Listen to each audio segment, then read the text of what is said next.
Well, thank you very much, everybody. It's an honor to be with the President of Romania, who's highly respected, done a great job. And I hear there's a little political season going on in Romania, but I would imagine you're going to do very well because you're very talented, you love the people, and we've had a great relationship with Romania. The United States and Romania have gotten along better than ever before. So I want to thank you for that. And we have a big trade business going on, to be honest with you. We do a lot of trade with Romania, and they're very talented people. We buy, they buy, and you have a lot of Romanian people in the United States, very importantly, and they're tremendous people. They work very hard, very, very successful. How many do you have in the United States, you know? Has anyone figured that out? We have quite a lot of Romanians in the States. I think I know most of them, actually. Very good people. Yeah, they are. They're great Maybe people. Maybe 250,000 or so. Yeah, it's a lot. It's a very large population. But they love Romania, too. I will tell you that. They never forgot Romania. They're very much inclined that way, and that's a good thing. Well, I want to thank you, Mr. President, for being here. It's a great honor. Thank you very much. Thank you so much, Mr. President.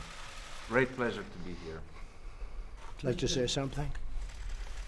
Yeah, I would just underline that it's great to be back here with you, Mr. President, and now we have the opportunity to talk about our very good strategic partnership, and under your strong leadership we progressed and we will continue doing so. This is very important for us, and I think we are on the right path, and I thank you for that. I think we are on the right path. A lot of interesting things happening also in your country, but we appreciate the trade. And we're going to have a big meeting in a little while after this. We're going to have a private meeting, then we're going to have a meeting in the cabinet room with a lot of your officials. Yeah.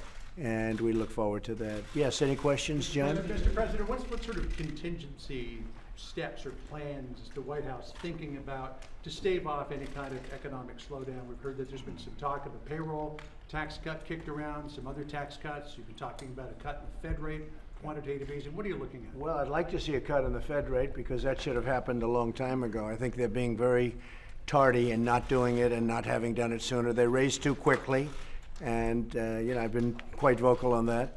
They also did quantitative tightening, which was ridiculous. And so, and despite that, if you look, I guess you could call it normalized, but if you look, our economy is doing fantastically, and if you take a look at the previous administration, they weren't paying interest. They had no interest rates. They had loosening, not tightening. And frankly, it's a big difference, and our economy is incredible. Our jobs, you look at the jobs market, but you have to be proactive. And so we really need a Fed cut rate, because if you look at what's going on with the European Union, as an example, they're cutting. You take a look at Germany, what they're doing and what they're paying. I mean, they're actually doing something inverse they've never seen. Nobody's ever seen it before. We have to at least keep up to an extent. So right now, we're paying a very much higher rate of interest, and we didn't follow the world. And generally speaking, that's okay, but you can't have that much of a disparity. So we're looking for a rate cut. We could be really greatly helped if the Fed would do its job and do a substantial rate cut. Also, they were doing quantitative tightening. Very bad to do. They should do easing, actual easing, no tightening, or at a minimum, they should be doing nothing about that. But they have to do a rate cut. The other thing is, we're looking at various tax reductions, but I'm looking at that all the time anyway, tax reductions. That's one of the reasons we're in such a strong economic position. We're right now the #1 country anywhere in the world by far as an economy. Europe's got a lot of problems, and Asia's got a lot of problems. You look at China, China's had the worst year they've had in 27 years, and they want to make a deal with us, but I can tell you I'm not ready to make a deal unless they're going to make the right kind of a deal. I'm not ready to make a deal, so I don't know, but I will say this, something will happen, maybe soon and maybe a little bit later, but China very much wants to make a deal. What kind of tax cuts would you look at? We've heard again, potential cut in the payroll tax, indexing capital gains. What would you accept? Well, we've been talking about indexing for a long time, and many people like indexing, and it can be done very simply. It can be done directly by me. And so we've been looking at that. As you probably have heard, I can do it directly. So we're talking about indexing, and we're always looking at the capital gains tax, payroll tax. We're looking at, I would love to do something on capital gains. We're talking about that. That's a big deal, goes through Congress. Payroll tax is something that we think about, and a lot of people would like to see that, and that very much affects the workers of our country, and we have a lot of workers. Right now, by the way, we have more people working today than we've ever had before in the history of our country. We have almost 160 million people working today. I think the word recession is a word that's inappropriate because it's just a word that the certain people, I'm going to be kind, certain people in the media are trying to build up because they'd love to see a recession. We're very far from a recession. In fact, if the Fed would do its job, I think would have a tremendous spurt of growth, a tremendous spurt. The Fed is psychologically very important, less so actually, but very psychologically important. And if the Fed would do its job, which it's really done very poorly over the last year and a half, you would see a burst of growth like you've never seen before. And that would be lowering interest rates and maybe putting some if you look at what China is doing, if you look at what Germany is doing, if you look at what so many countries are doing, putting some money in because we want to compete with these other countries. So I think that we actually are set for a tremendous surge of growth if the Fed would do its job. That's a big if, frankly. But the Fed should be cutting, and I would say they should say at a minimum 100 basis points over a period of time, not at one time, but over a period of time. Can a country afford tax cuts when we're already running? Well, I'm $1 trillion deficits? not talking about doing anything at this moment, but indexing is something that a lot of people have liked for a long time, and it's something that would be very easy to do. And a lot of people have been talking about indexing for many years. And it's something that I am certainly thinking about. I can say that a majority of the people in the White House at the level that does this kind of thing, they like indexing. So it is something I'm thinking about. Payroll taxes, I've been thinking about payroll taxes for a long time. Whether or not we do it now or not is, it's not being done because of recession, because we are legitimately, if we had a cut in interest rates by the Fed, if they would do their job properly, and if they would do a meaningful cut because they raised too fast, you would see growth like you've not seen ever in this country. Now, if you go from the election, that great November 8th date, if you go from November 9th to present, you're talking about almost a 60% increase in the stock market. You're talking about unemployment numbers that are the lowest in history in many categories, and overall almost the lowest ever in the history of our country. I think it was 1969, and we are set to surpass that number. I mean, our country is doing very well. When I spoke to the president, we were just walking in, and he said, "Congratulations on the great success of your economy and your country," and I appreciated that, but our country is doing very well. Mr. President, would you agree strengthening American military forces in Romania? Well, it's one of the things we'll be talking about today. I assume you might be bringing that up, but it's something we'll talk about. Mr. President, President, next year you host the G7. Would you like to have Vladimir Putin back in the G7, make it the G8 again? So it was the G8 for a long time, and now it's the G7. And a lot of the time we talk about Russia. We're talking about Russia because I've gone to numerous G7 meetings. And I guess President Obama, because Putin outsmarted him, President Obama thought it wasn't a good thing to have Russia in, so he wanted Russia out. But I think it's much more appropriate to have Russia in. It should be the G8 because a lot of the things we talk about have to do with Russia. So I could certainly see it being the G8 again, and if somebody would make that motion, I would certainly be disposed to think about it very favorably.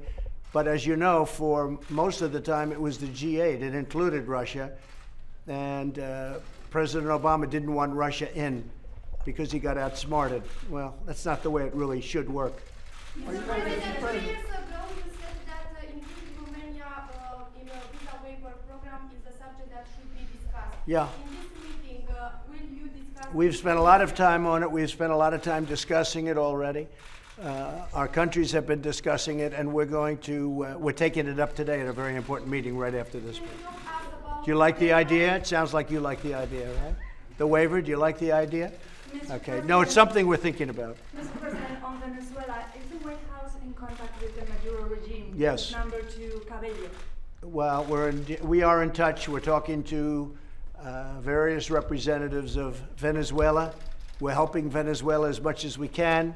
We're staying out of it, but we are helping it, and it needs a lot of help. It's an incredible tribute to something bad happening, and the something bad is socialism. And it's amazing because 15 years ago it was one of the wealthiest countries. Now it's one of the poorest countries. It has oil reserves, has a lot of things going, but it's a very sad thing what's happened. They don't have water, they don't have food, and we are helping a lot. We are talking to the representatives at different levels of Venezuela, yes. I don't want to say who, but we are talking at a very high level. What's the status of the trade deal that you want to seal with Boris Johnson at the G7? So I spoke with Boris Johnson. I think he's going to be a great prime minister. I think he's going to do a fantastic job. I've known him. A lot of people know that we have a very good relationship. I think he'll be far superior. I think he'll do something that will be I think he's going to be very important for the UK. I think he's going to be very important. Dealing with the European Union, I hate to say this to you, but dealing with the European Union is very difficult. They drive a hard bargain. They're represented by Jean-Claude, who is a friend of mine, but he's a tough man. He's a very, very tough man, and he's a great negotiator. And we have all the cards in this country because all we'd have to do is tax their cars, and they would give us anything they wanted because they send millions of Mercedes over, they send millions of BMWs over. But we're talking to the European Union. We're going to see if we can work something out. But I will say this, dealing with the UK, they have not treated the UK very well. That's a very tough bargain they're driving, the European Union. It's a very tough bargain. And I think that UK has the right man in charge right now, the right person in charge in the form of Boris. And if I could turn to Afghanistan, what is your current thinking on pulling out the United States? Well, we're talking to the government of Afghanistan. We're talking to the Taliban, and we're talking to others. And we're looking at different things. We've been there for 18 years. It's ridiculous. We have taken it down a notch. We're at about 13,000 people right now, 13,000 Americans. NATO has some troops there too, by the way. And we're having good discussions. We'll see what happens. We'll see what happens. Look, it's 18 years. We're not really fighting. We're almost more of a police force over there. It's been so many years, but we're like a police force, and we're not supposed to be a police force. And as I've said, and I'll say it any number of times, and this is not using nuclear, we could win that war in a week if we wanted to fight it. But I'm not looking to kill 10 million people. I'm not looking to kill 10 million Afghans, because that's what would have to happen, and I'm not looking to do that. But it's a war that has been going on for almost 19 years now, and frankly, it's ridiculous. But with that being said, it's a dangerous place, and we have to always keep an eye on it. Sounds like you'd like to pull completely out if you could. I'd like to look at various alternatives. One of the alternatives is going on right now. We're talking about a plan. I don't know whether or not the plan's going to be acceptable to me, and maybe it's not going to be acceptable to them. But we are talking, we have good talks going, and we'll see what happens. This is more than other presidents have done. But we have brought it down. We are bringing some of our troops back, but we have to have a presence, yes. Mr. John? President, could you clarify your position on enhanced background checks? After El Paso and Dayton, you seem to be fully in support Right. of enhanced measures. When you were leaving Bedminster, you seemed to suggest that we already do have strong background laws, which a lot of people read as you dialing back. Well, we the way do that have, it's said. I mean, I'm not doing that to be cute. We have very, very strong background checks right now. But we have sort of missing areas and areas that don't complete the whole circle. And we're looking at different things, and I have to tell you that it is a mental problem, and I've said it 100 times. It's not the gun that pulls the trigger, it's the person that pulls the trigger. These are sick people, and it is also that kind of a problem. And we're looking at mental institutions, which we used to have. Like, as an example, where I come from in New York, they closed up almost all of their mental institutions, or many of them, and those people just went onto the streets, and they did it for budgetary reasons. Well, New York is not unique. They've done that in many places. Would you support either of the House bills that were passed? Well, earlier this year? I'm not going to get into that, but we are in very meaningful discussions with the Democrats, and I think the Republicans are very unified. We are very strong on our Second Amendment. The Democrats are not strong at all on the Second Amendment. I would say they're weak on the Second Amendment, and we have to be careful of that. The Democrats would, I think they'd give up the Second Amendment. And the people that, a lot of the people that put me where I am are strong believers in the Second Amendment, and I am also. And we have to be very careful about that. You know, they call it the slippery slope. And all of a sudden, everything gets taken away. We're not going to let that happen. For President Yohannes, will you discuss? Yeah, go ahead, please. For President Yohannes, will you discuss the issue of the fight against corruption in Romania with President Trump? Will you discuss this issue? Well, I hope so, because we have good results, and I want to share those with President Trump. What is your question? I was asking about the fight against. So nice to have a question about Romania. Yeah. So I asked you, will you discuss this issue, the fight against corruption, with the Romanian? Sure, I will. Sure. Last time you praised. Sure, I will. Of course, I will. Last time you praised. But I think that this is a man that can solve the corruption problem in Romania, and he's made big strides. From what I hear, I haven't been there recently, but he's made very big strides, and I think he's the man that can solve the corruption problem. There are a number of really terrific countries like Romania, but they have a tremendous corruption problem, and I've heard you've made tremendous progress. We did so. Yeah. Mr. President, what's the status of your foreign aid cut package? Do you still support cutting $4 Well, billion we're in looking foreign at aid? it, and we're looking at it in different ways, and we're talking to Republicans and Democrats about it, and certain things we can save, and certain things it probably could be, a penny wise. Maybe it's a penny wise. We'll see. But we are looking at it, and we have some things that are on the table very much, and we'll let you know over the next, probably sooner than a week. Mr. President, your administration has been taking steps to make it easier to discriminate against LGBT people in the workforce. Are you okay with those actions? Well, I just got an award and an endorsement yesterday from the exact group, in a group. They gave, you saw that, they gave me the endorsement yesterday, and I was very honored to, is it Log Cabin, the Log Cabin group, and I was very honored to receive it. No, I've done very well with that community. Some of my biggest supporters are of that community, and I think and I talk to them a lot about it. I think I've done really very well with that community. As you know, Peter Thiel and so many others they're with me all the way, and they like the job I'm doing. And I just got a big endorsement from the Log Cabin group. Yeah. Mr. President, you keep insisting that your trade war with China, is not affecting the U.S. economy, but a lot of economists disagree with that, and they worry that if China goes into recession... Well, okay, let me tell you something. Number one, we're doing very well as an economy. But somebody had to take China on. I read and I see so much, and I read so much, and I'll see these economists saying, oh, give up on China, give up. China's been ripping this country off for 25 years, for longer than that. And it's about time, whether it's good for our country or bad for our country short term, long term, it's imperative that somebody does this. Because our country cannot continue to pay China $500 billion a year because stupid people are running it. So I don't mind this question. Whether it's good or bad short term is irrelevant. We have to solve the problem with China because they're taking out $500 billion a year plus. And that doesn't include intellectual property theft and other things, and also national security. So I am doing this, whether it's good or bad, for your statement about, oh, will we fall into a recession for 2 months, okay? The fact is, somebody had to take China on. My life would be a lot easier if I didn't take China on, but I like doing it because I have to do it, and we're getting great results. China's had the worst year they've had in 27 years, and a lot of people are saying the worst year they've had in 54 years, okay? And frankly, I don't want that to happen.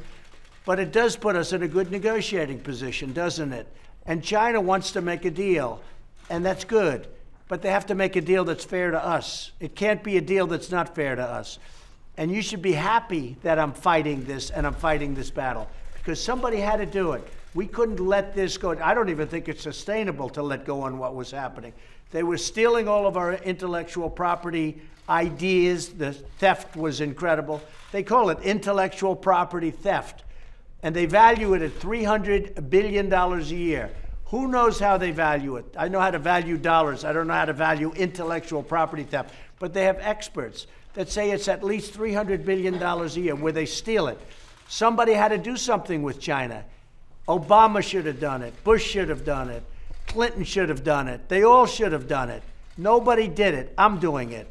So what do you say? Oh, my trade deals are causing a... My trade deals aren't causing a problem. This is something that had to be done. The only difference is I'm doing it.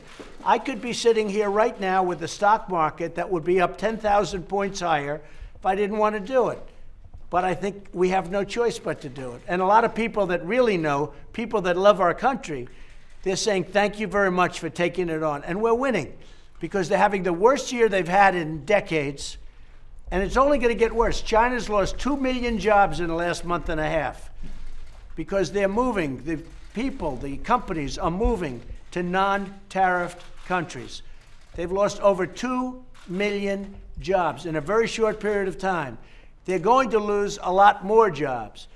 And if I didn't help certain companies or American companies like Apple for a very short period of time, I may help them, only till they do what they have to do, which is probably move from China, because this would be a very short term. If I didn't help them, they would have a big problem. Here's the thing. Somebody had to take on what China was doing to the United States economically. We're winning big. I took it on, and it should have been done by previous presidents, but I took it on, and I'm happy to do it because it had to be done. And the smart people say, thank you very much. And the dumb people have no idea. And then you have the political people, and they go with the wind. But they all know. Even Senator Schumer said, wow, Trump's doing a great job with China. I couldn't believe that. But Schumer thinks I'm doing the right thing, and he's doing the right thing by saying it, because he knows that China was a big economic threat. And they were taking all of that money that they were making from us, and they were building planes and ships and lots of other things.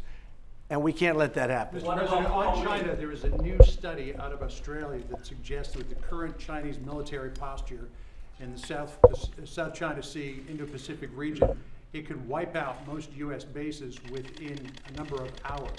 Is that something that keeps you up at night? Well, nothing keeps me up at night. I'll tell you, we could wipe out anything we want. We have the most powerful in the world. And when I came in 2.5 years ago, we were in a very bad position. Now we're in a very strong position. We got $700 billion, then $716 billion, and then $738 billion. We have the strongest military in the world right now. And we're getting very close to finishing that whole rebuilding. We've rebuilt the military. Right now, there's nobody that's even close to us militarily, not even close. So that doesn't concern you at all, the Chinese military? No, because they'd pay a price that they wouldn't want to pay. Is John Sullivan your choice for U.S. ambassador? He's somebody that's being put up and respected very much. To Russia? Yes, sir. Yeah, very respected. So he's your pick, or you're... Well, I know that Mike Pompeo likes him very much, and he's very respected. He could very well be. Yeah. What about Huawei, Mr. President? Do you think partners like Romania here should look into the business of Huawei in order to make a good decision? They're doing that. Romania's doing that. Mr. President, in Afghanistan again, the Taliban are talking to the US, but they're not talking to the Afghan government.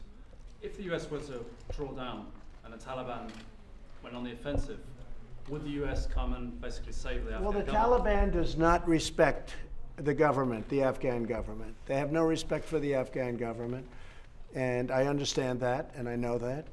And they haven't been exactly getting along for a long period of time. But we've been a peacekeeper there in a way for 19 years, and at a certain point you have to say, that's long enough. I go to Walter Reed and I see young men that step on a bomb and they lose their legs, they lose their arms, in some case they lose both and their face on top of it. and they're living. And again, we could win that, but I don't want to do what we would have to do to win it. But would you? And I think most people agree with me on Would you that. commit to protecting the Afghan government? Right now, what we're doing is we're negotiating with the government and we're negotiating with the Taliban, and we'll see what happens from it, what's coming from it. I will say this, the Taliban would like to stop fighting us. They would like to stop fighting us. They've lost a lot. But we'll see what happens. And remember, it's a tough place. The Soviet Union became Russia because of Afghanistan. That's what happened. Very simple. They became Russia because of Afghanistan. Somebody would say, oh, well, would Russia go in? I said, if they want, let them. I think they tried that before. However, didn't work out too well. Can the Taliban be trusted, or could we be right back to Nobody where can we be were trusted. pre-9/11? Nobody can be Are trusted. you worried that we could be In back my to where we world, were in this pre-9/11? world, I think nobody can be trusted. But could we be back to where we were pre-9/11 with the Taliban in complete Well, that's control what of we have to Afghanistan? watch, and we'll always have intelligence, and we'll always have somebody there. But you can say that about a lot of places, John. You know, it doesn't have to be that sector. But that does seem to be the Harvard University of terrorism, okay? It seems to be. And we'll always have somebody there. And if the Taliban were really right in what they're saying, they would stop that from happening, because they could stop that from happening very easily. The crisis So we'll between India and Pakistan, I know you've big had deal. some number of discussions. Is that solvable? Well, they've been having these talks for hundreds of years, even under different names. But it's Kashmir, and Kashmir is a very complicated place. You have the Hindus and you have the Muslims, and I wouldn't say they get along so great. And that's what you have right now. And you have millions of people that want to be ruled by others, and maybe on both sides, and you have two countries that haven't gotten along well for a long time. And frankly, it's a very explosive situation. I spoke to Prime Minister Khan. I spoke with yesterday also Prime Minister Modi. They're both friends of mine. They're great people. They're great people, and they love their countries. And they're in a very tough situation. Kashmir is a very tough situation. And, you know, we're talking about, this has been going on for decades and decades. Shooting. I don't mean shooting like shooting a rifle. I mean like major shooting of howitzers, of heavy arms. And it's been going on for a long period of time. But I get along really well with both of them. As you know, Prime Minister Khan was here just recently, and I'm going to be with Prime Minister Modi. I'll be with him over the weekend in France. So, I think we're helping the situation, but there's tremendous problems between those two countries, as you know, and I will do the best I can to mediate or do something. Great relationship with both of them, but they are not exactly friends at this moment. Complicated situation. A lot has to do with religion. Religion's a complicated subject. On Israel, Congresswoman Ilhan Omar yesterday said that the United States should rethink its policy of aid toward Israel after she and Congresswoman Tlaib were denied entry. Congresswoman Tlaib was later allowed to come in, but she decided not to. Should there be any change in U.S. aid to Israel? No, and you should see the horrible things that Tlaib has said about Israel. And AOC plus 3, that's what I call it. AOC, just take AOC plus 3. And you should see the things that the four of them have said about Israel over the last couple of years. I mean, Omar is a disaster for Jewish people. I can't imagine if she has any Jewish people in her district that they could possibly vote for. But what Omar has said, what Tlaib has said, and then yesterday I noticed for the first time, Tlaib with the tears. All of a sudden, she starts with tears. And I don't buy it. I don't buy it for a second, because I've seen her in a very vicious mood at campaign rallies, my campaign rallies, before she was a congresswoman. I said, who is that? And I saw a woman that was violent and vicious and out of control. And all of a sudden I see this person who's crying because she can't see her grandmother. She could see her grandmother. They gave her permission to see her grandmother, but she grandstanded and she didn't want to do it.